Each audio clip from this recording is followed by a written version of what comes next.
A sadistic witch who murdered her child and cursed the land.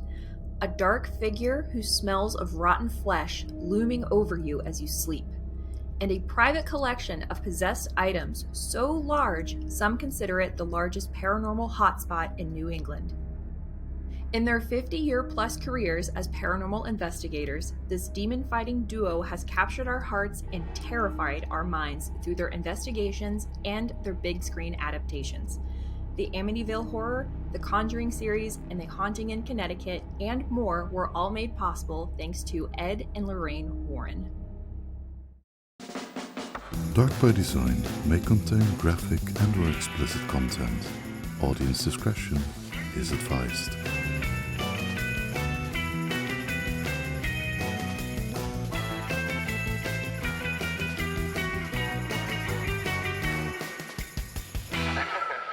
Hello and welcome. I am Bev. And I'm Rachel.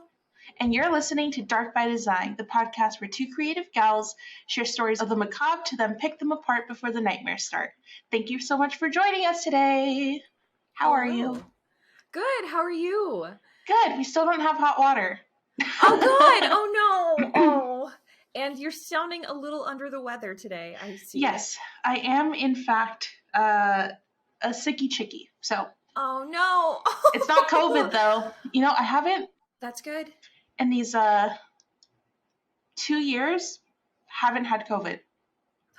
Whoa, that's amazing. Everyone around me has, with the exception of Jacob and I. No COVID. Oh, wow. So now I feel kind of left out. Oh, no, it's okay. This is a good way to feel left out. It's real FOMO, for real. The true FOMO. I wanted to participate in the pandemic too.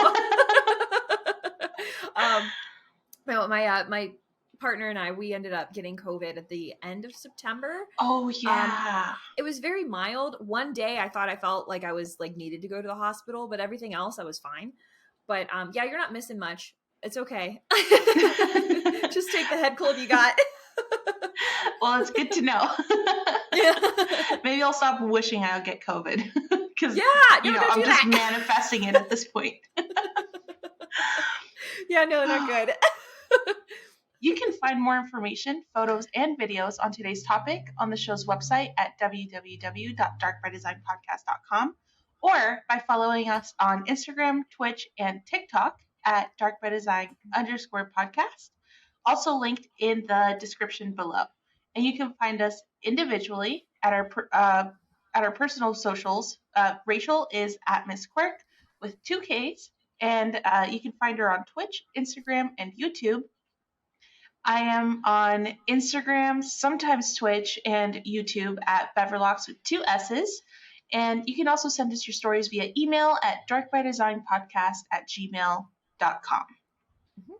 There are also so many other ways to support the show and us as content creators. The number one way is telling your family and friends about us, because word of mouth will really help the show grow and will give us more opportunities to make fun things for you in the future, which I promise you, we have lined up. If you're watching on YouTube, don't forget to like, comment, and subscribe. And if you're listening on other streaming platforms, rate us 5 stars and tell us your favorite ghost story, a popular tale, a local legend, or a personal encounter. Ties in with the theme so well, no, doesn't it? Ooh. Oh, I love that. Okay. Thank you. We'll thank you on air, and we'll give you a lovely compliment right back. And lastly, you can also support us on Patreon. You can find all of our links and handles in the description below. And without further ado, Rachel, please tell us about Ed and Lorraine Warren. Absolutely. I'm so excited to tell you this. Oh my God. These are probably my favorite notes that I have created thus far. I'm so into this. They're a fascinating couple, and I can't wait to tell you about them. Yeah, they are. Yeah, dude. From The Haunting in Connecticut to an evil witch sacrificing her baby to the devil, we're learning all about Ed and Lorraine Warren today. First, we'll dive into their background and personal life, then we'll discuss their most popular investigations, their impact in the media, and lastly, hear what the critics have to say about their claims. So it's going to be fun. Ooh. Yeah, dude. Oh, they're such a fascinating people. Lady that sacrificed her baby to the I've never heard that. I'm excited to hear that. Okay. Ooh, I can't wait. Okay. Oh, they're full of stories. They're really funny people. They're really fun people, I should say.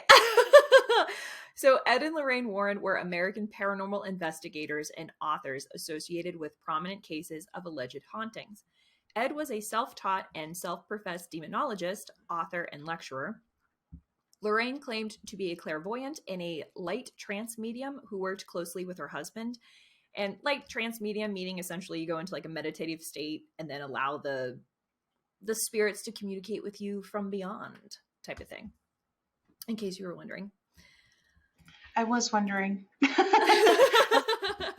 Ed and Lorraine grew up in Bridgeport, New England, and married in 1945.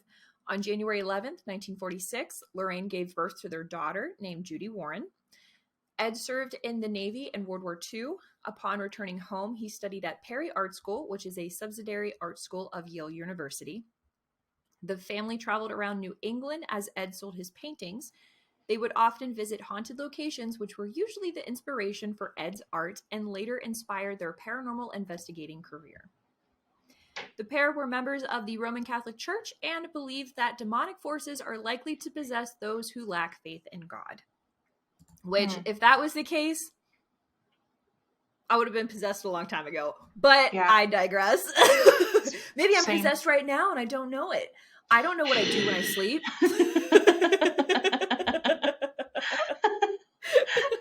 Could you imagine? I don't know who I am in my dreamland. Yeah, you never know. My God. That's fun. Yeah, also, another thing that's pretty fun. In 1952, the Warrens founded the New England Society for Psychic Research because I guess one can just make any organization that they want. That's pretty cool. So this is the oldest ghost hunting group in New England, fun facts. And the Warrens authored many books about the paranormal and about their private investigations into various reports of paranormal activity. They claim to have investigated well over 10,000 cases during their career. Speaking of their career, their fame grew substantially after investigating the Annabelle doll haunting in 1968. Stories of ghost huntings popularized by the Warrens have also been adapted as or have indirectly inspired dozens of films, television series, and documentaries, including several films in the Amityville horror series, the films in the Conjuring universe, and Steven Spielberg's Poltergeist.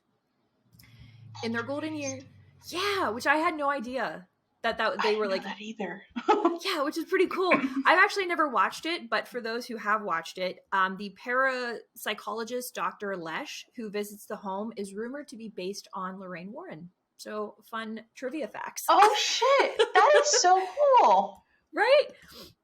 Oh, and then another fun trivia fact. If you watch The Conjuring, the first movie, when they're in the Ed and Lorraine Warren are giving their lecture to the hall, the real Lorraine Warren is like front and center. She's like on like the left side of the screen in like the first row. You can see her. It's really fun. Shitting she makes me. a cameo. Yeah, I'm gonna have to look. I know. I didn't know that. That's very cool. Yeah. And in their golden years, the Warrens traveled around the country giving lectures on the paranormal and passing on their knowledge to the younger generation of investigators. Ed passed away on August 23rd, 2006. Lorraine continued to tour and acted as a consult on the first two Conjuring movies until her passing on April 18th, 2019. Ed and Lorraine are buried at Stephanie Cemetery in Monroe, Connecticut. Fun facts. So I know I've brought this up before, but their film adaptations don't look anything like what they actually looked like in person. Like for sure, Ed in the film, I got the hots for Ed. Ed in real life looks like a used car salesman. I can't do it. Oh my God, yeah. I was just going to say that. Like, he looks like he's going to sell me something that's going to fall apart. Yeah. Like demonology. I'm just kidding. Yeah, right. Well, actually, that might actually come into play when I talk to you about some of their cases. Ooh. So, okay. Yeah. So out of the 10,000 hauntings that they investigated or claim to have investigated, we're going to learn about 7 cases today. And of course, they're their 7 most popular cases, of course. So the first and foremost, the case that started everything off, these are kind of like chronologically ordered. The first case is the Annabelle. Oh my, Annabelle Bell? What? Annabelle doll. Jeez. This was the first major case that propelled the couple into paranormal stardom. According to the Warrens, in 1968, 2 roommates claimed their Raggedy Ann doll was possessed by the spirit of a young girl named Annabelle Higgins. The roommates said that the doll behaved strangely and that a psychic medium told them that the doll was inhabited by the spirit of a deceased girl. And the roommates tried to accept and nurture the spirit-possessed doll, but the doll reportedly exhibited malicious and frightening behavior. It was like all children. Yeah, I know. So nothing's different. Maybe Nothing's it actually was maybe it was a little innocent girl that possessed the doll and not a demon. A child is a child. A child is a child. But after the possession and the malicious behavior started, it was at this point the Warrens said that they were first contacted. The Warrens investigated the doll and determined that it was being, quote, manipulated by an inhuman presence. The Warrens moved the doll to their museum after pronouncing it demonically possessed. The doll remained in a glass box at the Warrens Occult Museum in Monroe, Connecticut until the museum's closing in 2014. The legend of the doll inspired several films in the Conjuring universe and is a motif in many others. Shit. Yeah. So it's that their museum isn't open anymore? Technically it is. But since 2014, it has been closed to the public due to local zoning laws not permitting a museum in the residential neighborhood. So makes sense. Yeah, due to the popularity of the movies and Ed and Lorraine Warren themselves, like there were so many people flocking to the area that they were starting to block traffic. The flow of traffic was being affected. They were blocking the roads. They were bothering their neighbors. Neighbors were getting really upset that the owner, who is Tony Spira, who's the son-in-law of the Warrens, continuously gets messages from enthusiastic fans looking to visit the museum. He unfortunately has to dismiss them and tell them that not to come to the museum because it is closed. So that makes sense. I wonder if they're going to move it somewhere else. Also, they should sue that medium. Everyone and their mother knows that demons like to impersonate children. Yeah. And innocent things. What the hell? Yeah, like demons are tricky little things. Why would you accept? First off, I don't accept anything from anybody ever. Good or bad. And especially not in the spiritual world. My God. I'm just kidding. God, I just that made is myself good practice. So awful. Okay, that is a very good light on you.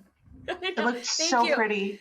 See, the spirits from across the world are agreeing with me as they lit up the room when I said that, you know? If you're watching on YouTube, I was just blessed by the sunlight through my window directly into my eye. Fun times.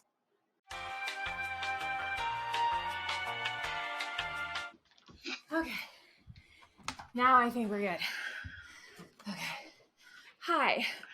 So thank you so much. I struggled putting up my curtains, and then in the middle of it, I thought I heard a cat meowing outside, and I thought I locked my cat outside again. Turns out she always slips past her feet when we go outside, and sometimes if we're not looking, she gets out, and I accidentally locked her outside last night. So I had to also make sure, or she wasn't locked out for very long, but moral of the story, I heard a cat, thought it was my cat, freaked out, and now we're here. Hi. We're here. And the curtains Welcome are back. Yeah. Thank you.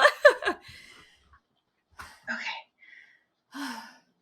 My heart. Okay. Catch your breath. Take a second. Thank you. I was like, I need a moment. So, the second case is on the Perrone family. In 1971, the Warrens claimed that the Harrisville, Rhode Island home of the Perrone family was haunted by a witch who had lived there in the early 19th century.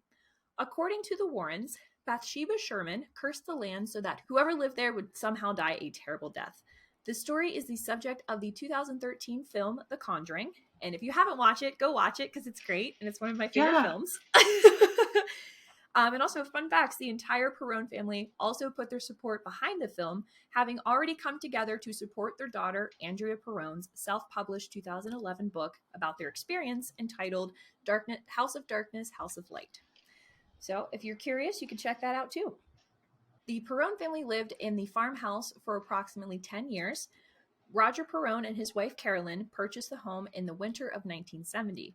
The 200-acre property offered plenty of space for them to raise their 5 daughters, Andrea, Nancy, Christine, Cynthia, and April. The family moved out of the house in June of 1980. That's a lot of daughters. Oh my God, I know. Like, do you know how much chocolate they have to go through in a month? Like, think about it. Like, at one point in time, oh my God, could you imagine when they're all synced? Oh, God bless them all. That's a lot of hormones under one roof. Right there. Also, Bathsheba? Mm-hmm. That is a great name. If I ever get another cat, I'm naming it Bathsheba. Yeah, it's the coolest name in the world. It really is. Bathsheba Sherman. There's like a good Bathsheba Sherman. You know what? That would be witchy. Like yeah. You know what? I would name my cat after the Conjuring witch. I don't mind. My personality is spooky enough where it kind of matches. You know, people expect it at this point. Yeah. Exactly. Bathsheba. Speaking of creepy things, the family claims the haunting started small. Items were moved around their house, unexplained. They would find small piles of dirt in the center of newly cleaned kitchen floors, which I think is the biggest dick ghost move you could possibly do ever. Yes, I agree. Yeah, like, I'm a lazy person. I hate to clean. Don't do this to me. Yeah. Please and thank you. Like, you can loom over me smelling like rotten flesh while I sleep. I don't care. I'll take that. Just don't mess up the things that I just cleaned. It's just very discouraging because then you don't want to clean it again. Yeah, come on. Ghost, prioritize your hauntings, please. For real. Do better. Yeah. As things escalated, the family would smell rotten flesh. Beds would rise off the floor. And when entering the basement, the family reported feeling a cold and stinking presence behind them. Though the family hated their creepy basement, the heating equipment would often fail mysteriously, causing them to venture down more often in the basement than they would like to. Right? The Warrens made multiple trips to the house over the 10 years the family lived there. Supposedly, during a seance, Carolyn was possessed and began speaking in tongues and floated off the floor. After the seance, Roger kicked out the Warrens, worried about his wife's mental stability. Though the movie version of events culminates with Ed performing an exorcism rather than a seance, Lorraine insists that she and her husband would have never attempted one, as exorcisms must be performed by Catholic priests. According to Andrea Perron, the family continued to live in the home due to financial instability until they were able to move in 1980, at which point the spirits were silenced and the haunting ceased. How interesting. I never understand that. How is it that one family is terrorized incessantly, but then as soon as they move out, the next family just doesn't experience anything, and then that first family don't experience anything anywhere else? Like, what did the ghost or daemon just not like them? Yeah. I don't understand that. Yeah, they're just there to mess with them, just to get them to move and then just quit. Yeah, I don't understand it either. It makes no sense to me. I know you may be thinking, what about Bathsheba Sherman? What about the witch? And I'm glad you asked. The legend goes, Bathsheba Sherman was caught sacrificing her son to Satan with a sewing needle. Oh my God, that alliteration. Bathsheba Sherman sacrificing son to Satan, sewing needle. Oh my God. There you go. For those words. She sacrificed her son to Satan, and then she cursed all who dared live on her land, and then supposedly climbed a tree and hanged herself in 1849. But on the contrary, according to town records, Born Bathsheba Thayer in Rhode Island in 1812, she married fellow Rhode Islander Judson Sherman, 1 year her senior, in Thompson, Connecticut on March 10th, 1844. Whew. The two were married by Vernon Stiles, a local justice of the peace. Bathsheba filled the role of housewife while her husband Judson worked as a farmer on their land. Fairly well off, Bathsheba and Judson had a son, Herbert L. Sherman, born when Bathsheba was approximately 37 years of age in March of 1849. It is possible that they had 3 other children as well, all whom did not survive past the age of 7, though no census records could be found to confirm these reports. The family usually took in a boarder, or like a renter, most likely to help them on the farm. There is no hard evidence to support that Bathsheba Sherman was really a witch, only legend and local folklore. Suspicion grew when a neighbor's infant mysteriously died while in Bathsheba's care. When the baby was examined, it was determined that the mortal wound was caused by a large sewing needle that had been impaled at the base of the child's skull. The townspeople believed, really awful. The townspeople believed that Bathsheba sacrificed the infant as an offering to the devil. However, due to insufficient evidence, the court found that she was innocent of any wrongdoing. Despite her name being legally cleared, the public was not convinced. 40 years after the trial, Bathsheba Sherman died as an old woman on May 25th, 1885, roughly 4 years after her husband Judson Sherman's death in 1881. Was she babysitting that child and like sewing at the same time, and maybe she misplaced her needle? Like, how does that happen? I have no idea. I would also like to call into... Also, can you die from that? Well, I guess a baby could, huh? Yeah. I would like to also take into consideration the detective work that they had back then, because if I remember correctly from my forensic studies, really no one really gave a damn about like coherent investigation until like the 1900s. Yeah. So I would like to know what they were their claims and their evidence that pointed towards a sewing needle that they lodged in the back of the kid's head. So also, how do they know it was Bathsheba? Maybe it was the mother. I don't know, like postpartum depression and all that. But also, last thing I'll point out about Bathsheba, aside from her really cool name, I just never understand how you can carry a child or a fetus in your womb for 9 months and then name it Herbert. It's just very unfortunate. Herbert. Yeah. Herbert. Oh. Herbert. Gosh dang. Yeah, it's very weird. Oh, bless. I wonder if that was a popular name at the time, but really though, Bathsheba. Herbert, come on. Bathsheba, do better. Yeah, girl. But that is that's the true story based on local records of Bathsheba Sherman. So technically she was not a witch, but she was prosecuted as one though. Pretty interesting. And that's like way after the Boston witch trials, right? Salem witch trials. Yeah, the there Salem we go. witch trials. I do believe, I think that was like by a couple. Can't believe people were still prosecuting witches like 200 years after the fact. Weird. God bless people. Humanity. The crazy way that they think. Yes.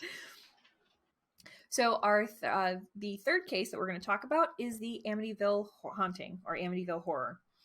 The Warrens are best known for the involvement in the 1975 Amityville horror and were one of the first paranormal groups to investigate the property. A couple, George and Kathy Lutz, claimed that their house was haunted by a violent and demonic presence so intense that it eventually drove them out of their home. And how did the Warrens find out about this haunted location? Rumors of a demon? Alleged hauntings? Did Kathy and George reach out to them personally? Nay. It was the murder of an entire family. Yeah. Ronald Joseph DeFeo Jr. was tried and convicted for the 1974 killings of his 6 family members in the Amityville, Long Island, New York home. The victims were Ronald Jr.'s parents, Donald DeFeo Sr. and Lois DeFeo, both 43 years of age, and his 4 siblings, his 2 sisters, Dawn 18, Allison 13, and his 2 brothers, Mark 12 and John 9. Supposedly, the same demonic spirit that haunted the house was the same one that possessed DeFeo on the night of the murders and caused him to kill all of his family. All of the victims had been shot with a .35 caliber level action Marlin 336C rifle around 3 o'clock in the morning. The DeFeo parents had both been shot twice, while the children had all been shot once. According to the Suffolk County Police, the victims were all found lying face down in their beds. Rumors of paranormal mischief started due to the positioning of the bodies, laying face down, and that none of the family woke up during the attack. However, later on in the investigation, physical evidence suggested that both Lois and her daughter Allison were awake at the time of their deaths. The following day, DeFeo confessed to carrying out the killings himself. DeFeo told detectives, "Once I started, I just couldn't stop. It went so fast," which was another hint towards demonic possession. I hate that. Yeah. He later admitted that he had taken a bath, redressed, and detailed where he had discarded the crucial evidence before continuing on and going to work as usual. Excuse me, what? Yeah. Gross. The good news about all this is that he was condemned to 6 sentences of 25 years to life, and he died in prison in 2021 at the age of 69. Nice. Sorry. Right? That's fucking wild. Yeah. I don't understand killers. He just went to work. Mm-hmm. He just went up and just continued on with his life right after annihilating his entire family. Like how? Yeah. How could so you do this? what I heard? So I'm just gonna say what I know about the story. Sure. Which may or may not be true. So everyone was laying face down, and like it didn't have a silencer or anything. So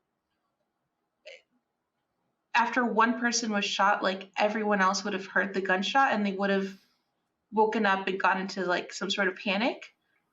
But the fact that everyone was found laying face down, unless of course he just turned them over. I'm not sure. No idea. No idea. But it's just so creepy. Yeah, like the body positioning, how they were all killed, him It's going disturbing. into like a trance-like state. Yeah, it's very weird. But according to skeptic Benjamin Radford, the ghost story was refuted by eyewitnesses, investigations, and forensic evidence. In 1979, DeFeo's own lawyer, William Weber, stated that he, author Jay Anson, and the new occupants of the home, George and Kathy Lutz, invented the horror story over many bottles of wine. And also William Weber, I believe they tried to do like a demonic possession defense with DeFeo as well. So I think he tried to get away with that too. And then they built this story on top of it to sell his case, which is pretty interesting. Also, a priest was added to the cast of characters who was later defrocked by his own diocese. And to help sell their story, Ed and Lorraine Warren were invited into the home to hold a seance, during which they captured a photograph of a demonic boy who looked remarkably similar to the youngest DeFeo child, John. Which it's like Why would he turn demonic? Picture. I don't know. Oh, is it that picture with like the stairs? Yeah. And there's a kid That's looking the over the one? banister. Yep, Yeah. That's the one. Mm-hmm. Why would you? It's just a ghost. It's not a demonic spirit. What the hell? Yeah, I know. The reported haunting was the basis for the 1977 book, The Amityville Horror, by none other than Jay Anson, and adapted into the 1979 and 2005 films of the same name. The Warrens' version of events is adapted and portrayed in the opening sequence of The Conjuring 2. So, I'm really glad you brought up like your points about the murder case, because I actually find it incredibly interesting. Because it's so convoluted and the investigation was rushed. There was poor evidence collecting, and there's also tons of theories of like DeFeo might not have acted alone, and that potentially his sister Dawn or Allison was helping them in the murders. It's bananas. So how did she die actually, then? Did he just? They killed her after? I don't know. There's so many like twists and turns to this case, and I know we said that we wouldn't cover like modern day cases, but I'm actually kind of interested in looking into it because there's such like a close tie between the paranormal and the murder case in like reality, and I kind of want to deep dive more into Amityville horror or the Amityville murders. It's just it makes no sense to me. Because the shotgun is loud as fuck, boy. Like, it's... Yeah, anyone could hear that from a mile away. Yeah, exactly. Even with the silencer, it's still kind of loud. Like... Yeah, it's so very bizarre. I admittedly left with a lot more questions about this scene than I came in with. So I definitely would like to do a full episode on it. I think it would be a ton of fun. That would be great. Yeah. So our fourth case is the Einfeld Our fourth case is the Einfeld poltergeist. In 1977, the Warrens investigated claims that a family in the North London suburb of Einfeld was haunted by poltergeist activity. The alleged activity centered around sisters Janet, 11, and Margaret, 13.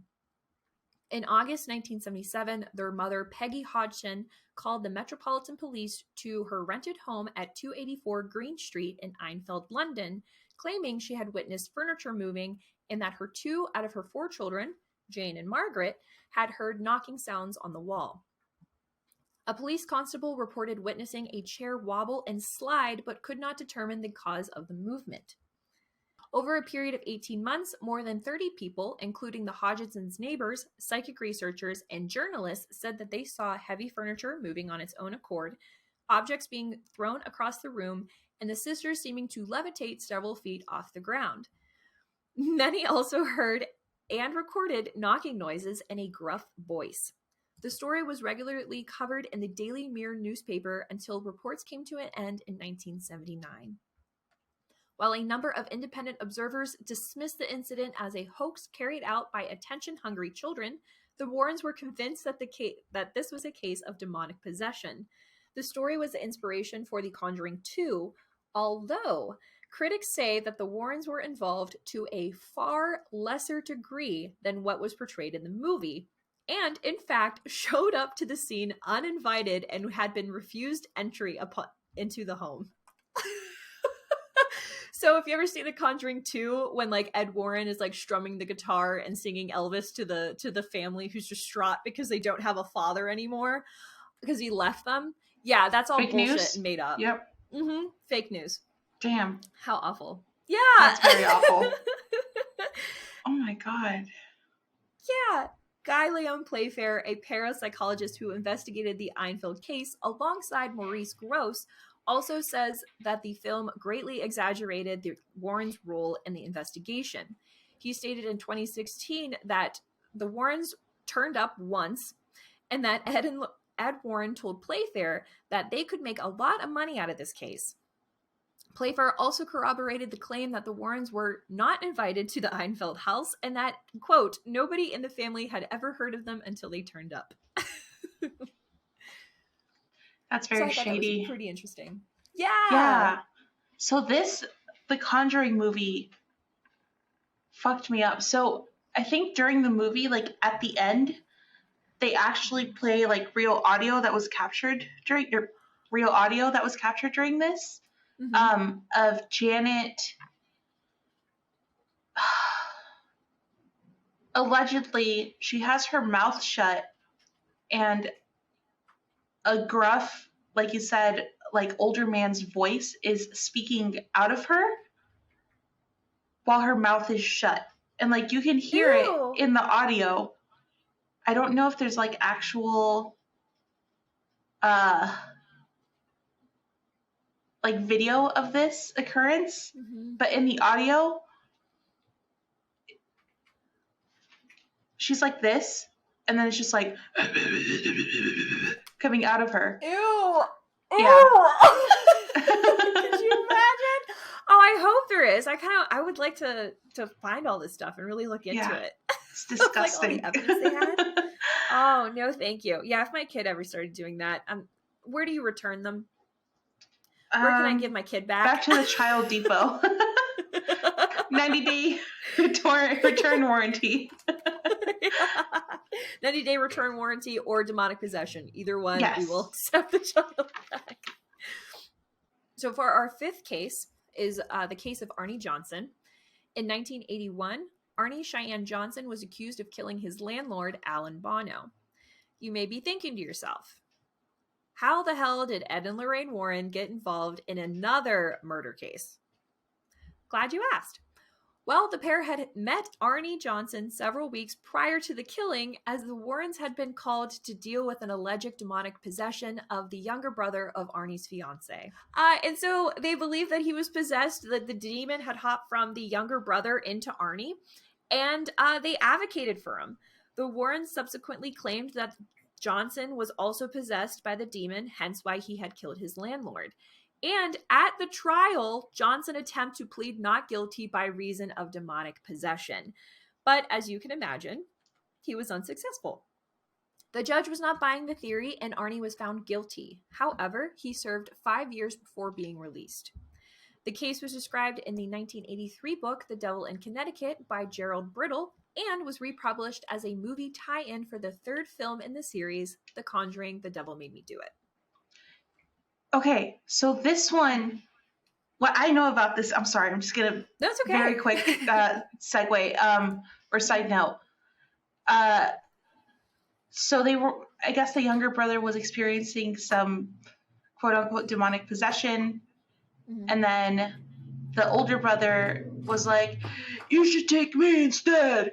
Leave my younger brother alone. You should come inside of me instead. So then the younger brother stopped experiencing the quote unquote demonic possession. The older brother, I think, killed his fiance's father-in-law or father, who was the landlord, I want to say. And then they went to court. He did use the thing about demonic possession. He served the 5 years, and then afterwards, he still got married to her because the whole family backed him and believed that there was actually demonic possession in play. Oh my God. Arnie, this is Arnie's case that you're talking about? Mm-hmm. Holy moly. Are you kidding me? They were still married. Yeah. It's wild. Their family supported them. Wow. That makes me feel very kind of weird. Yeah. I don't like it. Yeah. Wow. I had to take a pause because my body feels different now. Mm-hmm. Actually, I'm really glad you bring that up because when we start talking about the critics, there's some good points that you raise that we do that I talk about later on. So keep that in mind because that makes me feel a lot more weird. About I don't like it. Yeah. Oh man.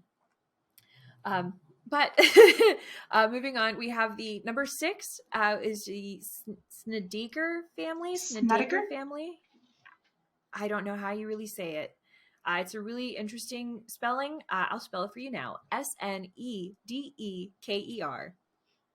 I'm going to call it the Snedeker because I just feel like I'm swearing if I say it any other way. So, in 1986, Ed and Lorraine Warren arrived and proclaimed that the Snedeker house, which was once a funeral home, was infested with demons.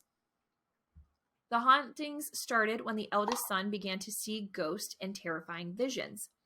The experiences spread to the other family members and got worse. Both parents said that they were raped and sodomized by demons.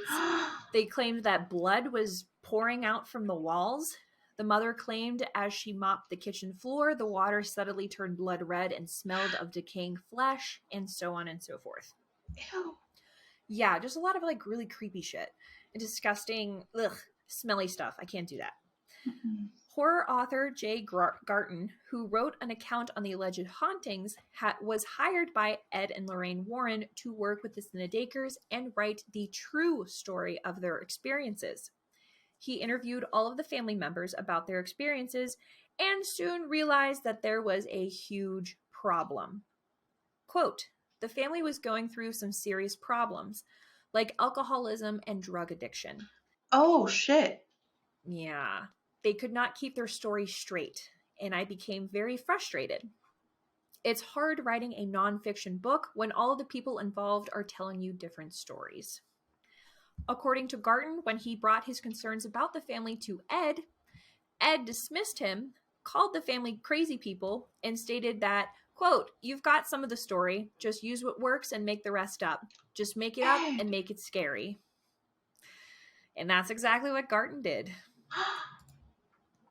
Yeah.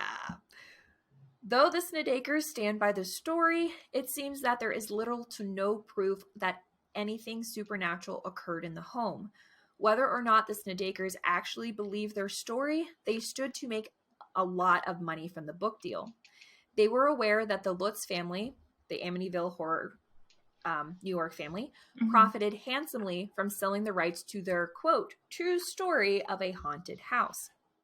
It's also important to note that the residence was once a funeral home, but it had been converted into 3 separate apartments. The family, the Snedaker family, rented one of the apartments. They were the only family that was affected by these so-called demons. The other 2 tenants were not affected. Awfully suspicious. Right? So many questions. So is there some type of rule in the demonic realm where they just can't cross a certain threshold? Like, I feel like demons are just kind of, demons, please leave me alone. But I feel like they're just kind of chaotic and they don't follow the rules. So the fact that they're limiting themselves to one household when they could affect 3 households is awfully suspicious to me. I don't like that. Yeah. Yep. And they're all in the same building. And even though like the whole building itself was a funeral home, and it was the funeral home itself was infested with demons, but it just affected one family. Yeah. I have very many suspicious questions as well. Yes. And if you're wondering, the 2009 film The Haunting in Connecticut is very loosely based on the Warrens' version of events. So if you've seen that film, then you know which one I'm talking about. Yeah, I haven't seen it either. I think I saw it when it first came out, but I don't remember really anything of it. There's so many different Haunting in Connecticut movies. You know what I mean? Like there's so many of them titled. The only one I've seen is like that old-timey one. It's not old-timey in the sense that it was filmed a long time ago. It was filmed like in 2000 something, like early 2000s. But it took place in like the 1800s or like early 1900s.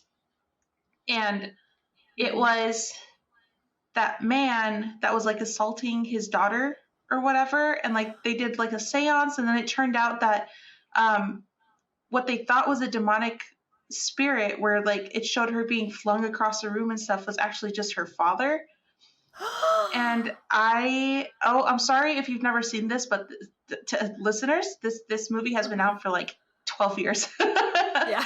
But it's that girl that was in the live action Peter Pan movie. Oh, okay. Freya Tingley, I think, is her name. Oh. Yeah, but how fun. That movie was wild. I don't know. Yeah, no, wow, what a twist ending to that. Actually, that's pretty cool. I actually really like that ending. Yeah. Yeah, fucked up nonetheless, but it's, how like, it's actually a demon possessing people. Just kidding. It's much darker. Yeah, much darker. Speaking of darker, you can help me out with this case, Bev. Our last case that we're going to talk about today is the Schmerl family, which you covered in episode 15. So if you would like to, after you listen to this episode and you want to keep the creeps on theme, go ahead and check it out, episode 15, and you can learn more detail about the Schmerl case. So it's pretty fun. But what I have here is that the Pennsylvania residents Jack and Janet Smurl reported their home was disturbed by numerous supernatural phenomenons, including sounds, smells, and apparitions. The Warrens became involved and claimed that the Schmerl home was occupied by 4 spirits and also a demon that allegedly sexually assaulted Jack and Janet. The Schmerl's version of their story was the subject of a 1986 paperback entitled The Haunted and a television film of the same name directed by Robert Mandel, if you're curious, out of curiosity. Yeah. Also, in this episode, you'll be pleased to find some spooks, and we maybe caught a ghost EVP on the episode. Yeah. I think I sent it to you. Episode. Yeah, I sent that little clip to you. I never figured out what it was because I was like, is that me like whispering? But like looking at the video, like I'm all the way back here and it sounds like someone just went inside of the fucking microphone. And like you're way behind like your microphone. So like it couldn't have possibly been you. I don't understand, people. I don't understand. I was editing that video at like 10 and I was like, oh, I hate this. I have to do this tomorrow in the daylight. This is fucking horrible. Oh my God. I could never be a ghost investigator. Yeah. Oh goodness. Yeah, no, that was such like a creepy episode. Not only just how you were describing the case, but we also got jump scared halfway through it. You could see it was so much fun. My soul leave straight through my ass. Like, God, it was so scary. That was such a fun episode. Would highly recommend just to listen and hear more of it. It was so good. We'll link it like up here somewhere. For sure. Okay, so now that we talked about the creepy experiences and have now felt a little different about the Warrens, let's talk about what the critics have to say, shall we? Yes. So Ed and Lorraine Warren have dealt with many skeptics in their lifetime. Skeptics Perry DeAngelis and Stephen Novella investigated the Warrens' research methods and supposed paranormal evidence, to which they described it all as blarney. And if you don't know what blarney is, it is to influence or persuade someone using charm and pleasant flattery. So keep that in mind. Used car salesman. Oh! Yeah. So Damn. skeptical investigators Joe Nickel and Benjamin Radford concluded that the better-known hauntings, Amityville and the Snedeker family haunting, did not happen and had been invented. So were Ed and Lorraine Warren menacing occultists or harmless daydreamers? According to a 1997 interview with the Connecticut Post, skeptics Steve Novella and Perry DeAngelis investigated the Warrens on behalf of the New England Skeptical Society. They took the $13 museum tour, watched all of their videos, and looked at the best evidence the Warren had to offer. The skeptics concluded that it was all blarney and made up. They found the Warrens to be pleasant people, but their claims of demons and ghosts to be, quote, at least as tellers of meaningless ghost stories and at worst dangerous frauds. So there's a New England Skeptical Society, and then there's a New England Society for Psychical Research. So Ness and Nesper? Okay. Yep. I see. Okay. Yeah, and they're constantly checking in on one another. It's good to have checks and balances. Exactly. Yeah, honestly, I'm not upset about that. Yeah.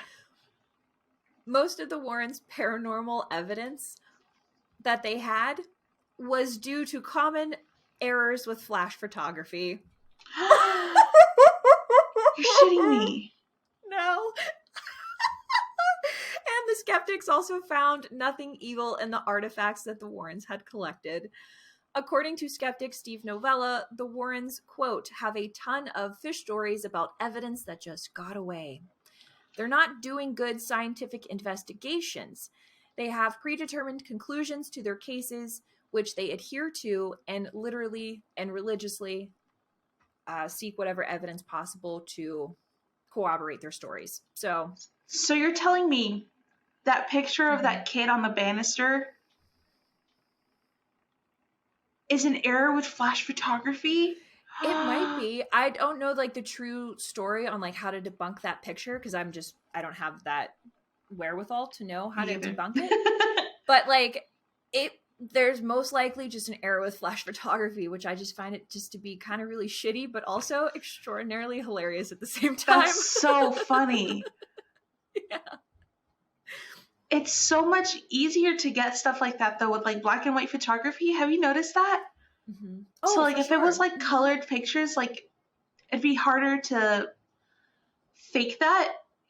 Mm-hmm. But yeah, I believe it. Flash photography. Yeah. Oh, absolutely. Yeah, and then also Wow. thinking about like the development process back then where you had to have a black room, things weren't digital as they are now, so you were, physically developing your own pictures, and there's tons of Yes. like error, room for error or whatnot, but If you I just accidentally touch the picture in some sort of way, it like yeah, adds it Jesus's ruins the face to photo. a tortilla. Yeah, it's Yep, exactly.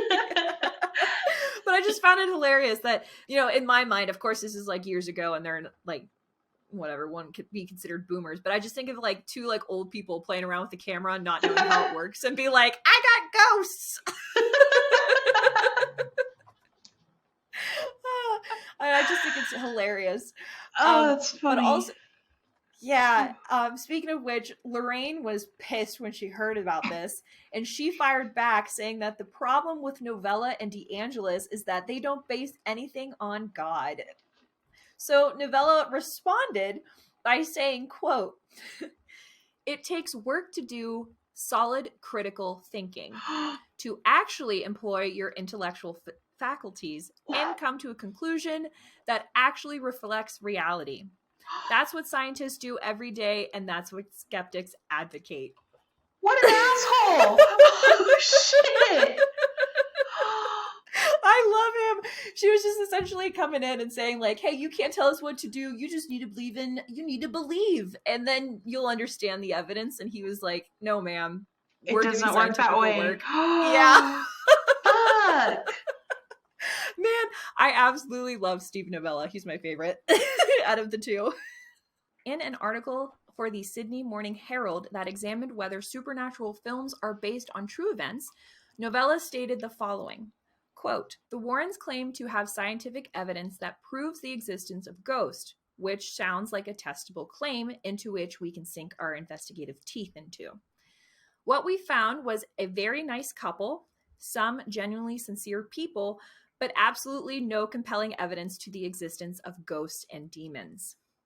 While it was made clear that neither DeAngelis nor Novella thought the Warrens would intentionally cause harm to anyone, they did caution the claims that the Warrens served to reinforce delusions and confuse the public about legitimate scientific methodologies."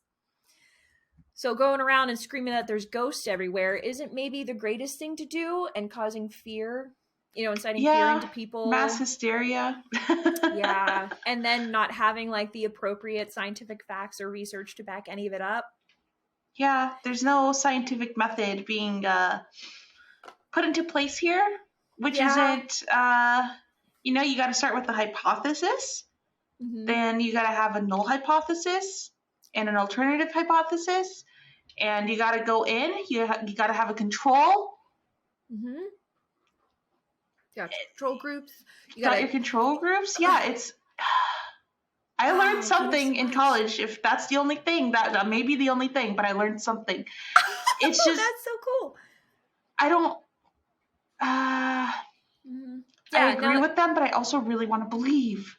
Same, absolutely. Yeah, it's like think of all the things that you know on how to conduct a proper scientific research study, and now realize that everything that they did, they didn't even include it's any backwards. of it. Yep. Yeah. They didn't even include it. That's right. Uh-huh.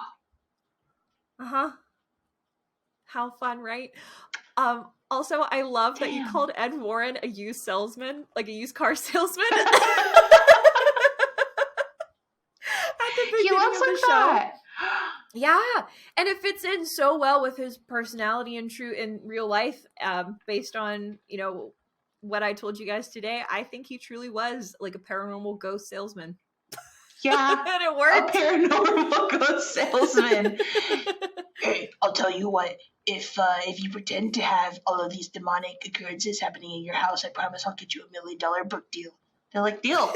Let me throw myself against the wall. Absolutely. Yo, I would do the same thing, man. I was like, all right, what are we talking about today, Ed? You want some like pig ghost to throw me down the stairs? Absolutely. Yeah, please stand back. I need a running start. Let me really get this. And here's the thing. You got to catch me as I'm in midair. Be sure to use the flash so it looks like there's something, and be sure to move the camera as I'm flinging myself off the stairs to ensure that you're capturing the ghost entity behind me. Beautiful. Oh my God. You know what I imagine him being like? Mm-hmm. You know the History Channel?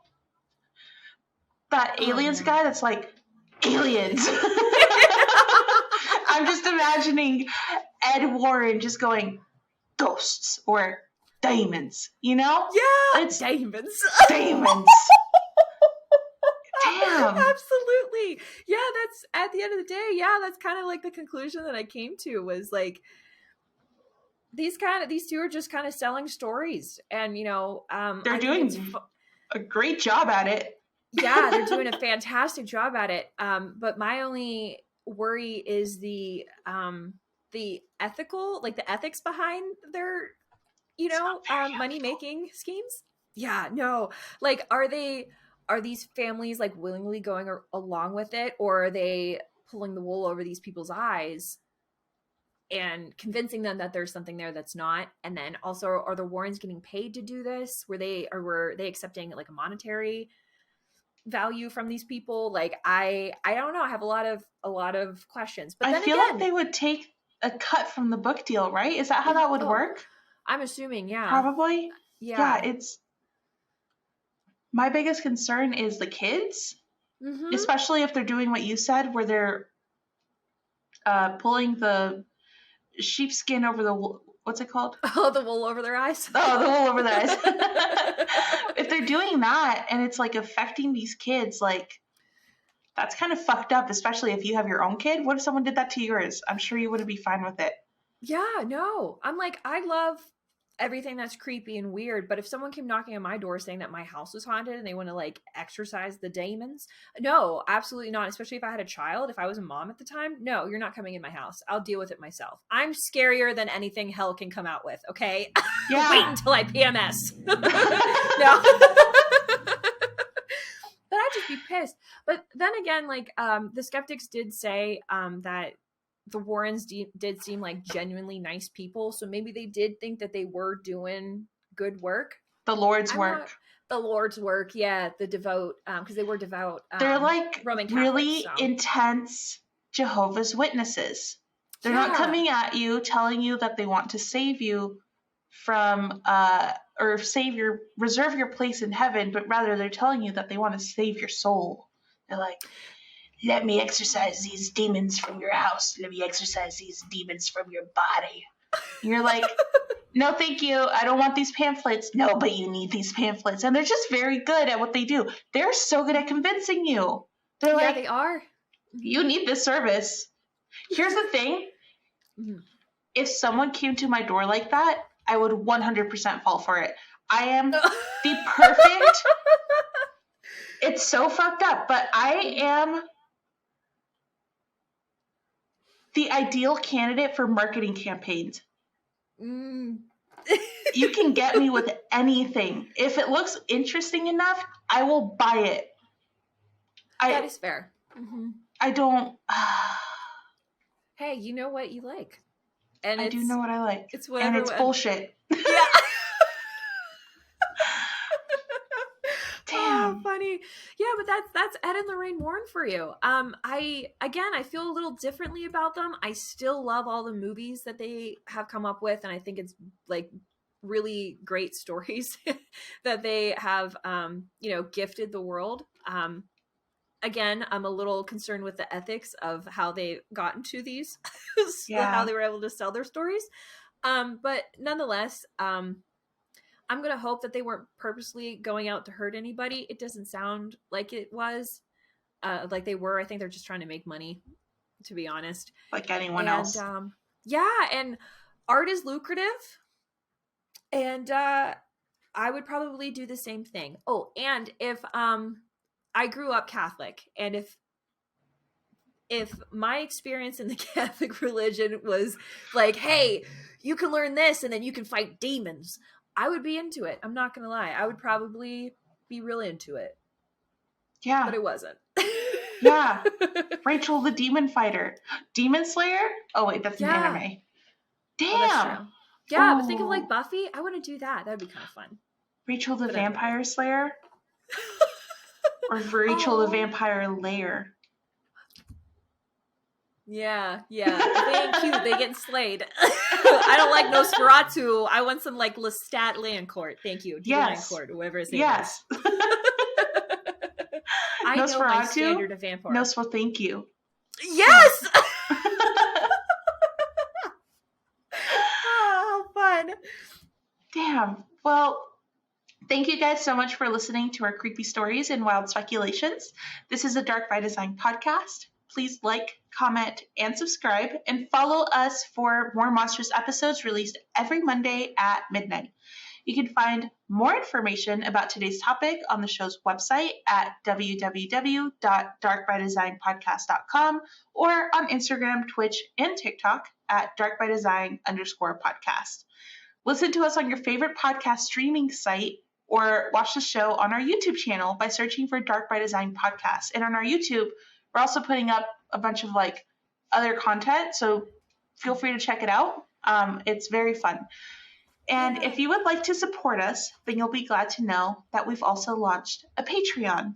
If you sign up for our Patreon, you get a bunch of amazing goodies and extras starting at the $5 level, including a thank you sticker and print, early access to extended episodes, and downloadable coloring pages that you'll absolutely love. All Patreon levels also have special access to our Discord, where we can all play games and talk the night away because, yay, friendship. And supporting us on Patreon also helps us offset the costs of hosting and making the show. We record and edit our own episodes, content, etc., and your support will mean the absolute world to us. Again, if you're not able to support us monetarily, then word of mouth will really help the show grow. And lastly, we want to hear from you too. So remember that this is a two-way relationship. And if you have a creepy encounter, a ghost story, or a personal true crime story that you'd like to share with your fellow Coven members, DM us your story on our socials or email us at darkbydesignpodcast@gmail.com. Thank you so much for listening, and we will see you next week. You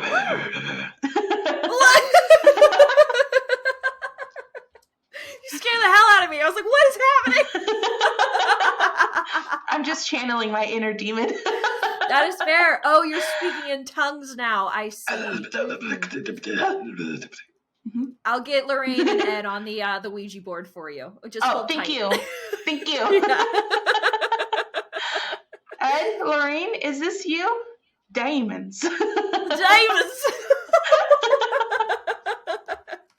Thank you so much for tuning in. Be nice to yourself. Be nice to other people. And like Bev says, we'll see you next week. Bye. Bye.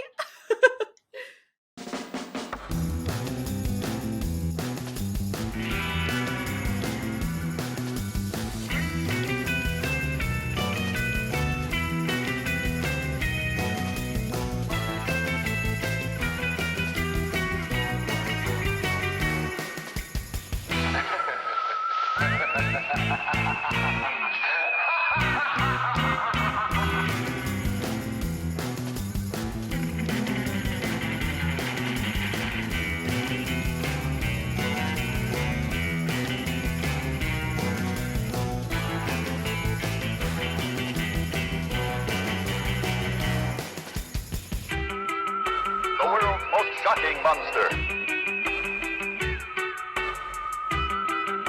Never have you known such cringing terror, such sudden shocks.